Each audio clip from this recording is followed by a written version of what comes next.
we're back, and today we're going to chat about the next component of creating a facial drawing, and that is going to be doing value ranges. Okay, so how do you create a value range on the face? And so if we take a look at this drawing again, I'm going to grab my cover sheet so that I make sure that it is nicely covered. I'm going to really take a look at my face to begin with, or the face that I am trying to replicate. When I look, for example, at this image, and I have a black and white version and I have the actual color version, think about where do you see your lightest highlight. So in this particular image, you can very clearly see that the lightest highlight is on this side, along the edge of the nose, along this part, along the top of the lip, and along this section of the chin. There's also some light values that happen up in here in the hairline. This area on the side is darker.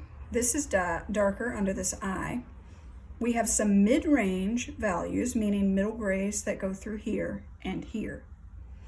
So the thing that I want to point out is, before we ever begin working on our drawing, is that no one should have just an outlined face that has just solid outlines. Everyone should have a value range happening in the skin. This is one that, as I mentioned, I've started. And as I'm coming through working on here, I've started to build up some values on the face. And this is the lighter side, so you can see that I've left this section kind of white and open through here. I've got a very light section in here that I'll probably come in and put a little bit more value on. I am now going to be working on this side. So as I'm starting to do my work so that you can see this, I want to first address solid values on things. Okay, so for example, if I'm doing the glasses, the frame of this is fairly dark. You can see there is a little bit of a highlight along the top of the glass that I'm going to be showing. But I'm going to come in, move this over so you guys can see this a little better. I'm going to come in and I'm going to, for solid values, because I'm using this ballpoint pen, I have a lot of choice about how I get those darks. I can just use an overlap of line. I can do circular motion with my pen. I could do hatching and cross hatching, which were their cross marks that we mentioned before. So I have lots of ways to come in and do solid darks, okay? Keep in mind that I have to differentiate between the glasses, which is a solid black, and the darker value range of the eyes. So this skin tone has to be lighter than the glass, or than the frame for the glasses. So always be aware of your value range needs. So if I'm creating a value range like we have here and I want it to be darker, I'm going to come in and start thinking about the value range that I'm going to use. If your pen stops working like mine just did, just on a scrap sheet, kind of draw a little bit with it. And then we're going to come in and I'm going to start building up hatch marks.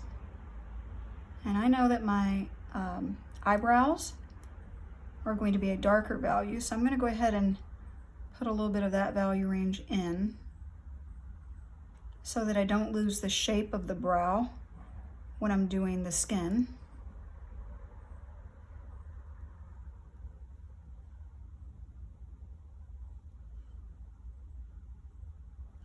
And now under here, under my glasses, I also have some darker values. So again, I'm doing cross hatches. I notice that I get to my eye section. Usually what you're going to want to do is you're going to want to avoid doing solid outlines on the outside edge of the face and the jawline. But areas like the eyes, it's perfectly okay to have some solid lines through there. But the reason that you don't want to have complete solid outline around every part of your face is that it flattens your drawing, okay?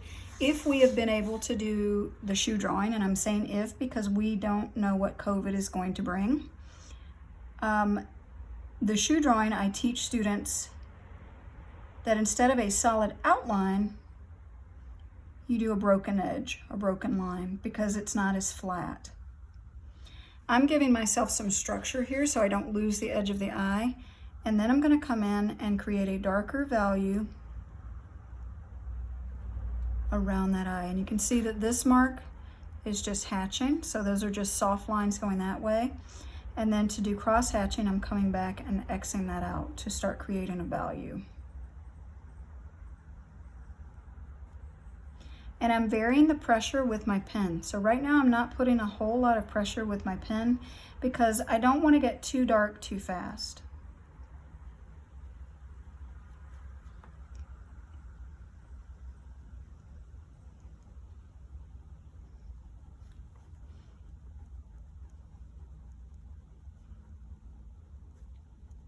Having said that, if you make a mark and you think, oh, that got really too dark, oh, that's awful, just keep building up your values around it and it will camouflage that effect.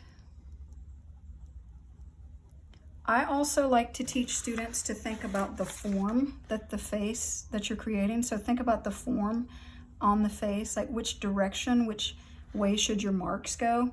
For example, on the nose, to make this look like it's rounding over, I did my marks this way. Okay, when I was trying to create a plane beside of the face, the planes of the face, and in other words, the sections, the flat sections you can break down on the face, I let my pen follow the shape of the plane. So think very carefully, lead your viewer's eye with your lines.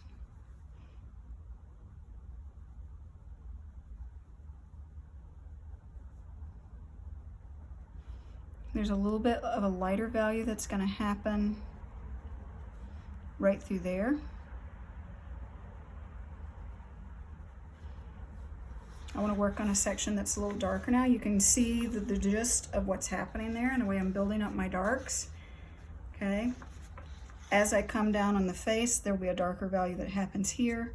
Under this area, instead of having a solid dark line, you can see if you look carefully in the image that there's a highlight on his chin, or in the back section of the chin. And so what I would do with that is, instead of doing a solid line, I'm going to do a series of marks to create a value change so that I see that highlight and I see the edge of his chin because of a shift or change in the value, not because of an outline.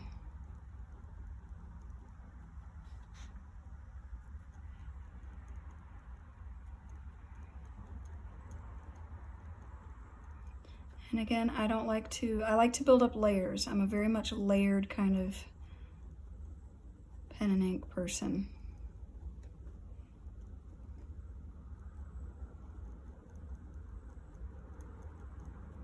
And again, if you make a mark that's too dark or in a spot that you don't like, camouflage it.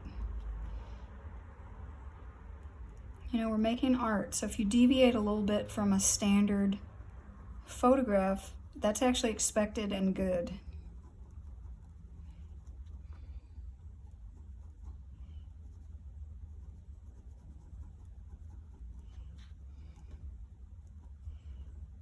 And then my hair back here is going to be a really rich, beautiful dark.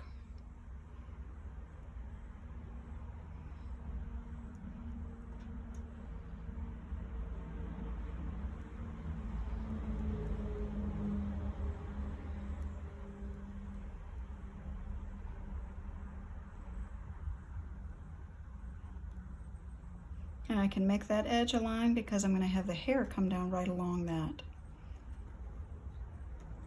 So what you're going to do, you're going to take these tips and you're going to begin working on your own image and seeing how you do. And then we'll be working together to kind of show some of that. Okay? All right, you guys, good luck drawing, and we'll check in again soon.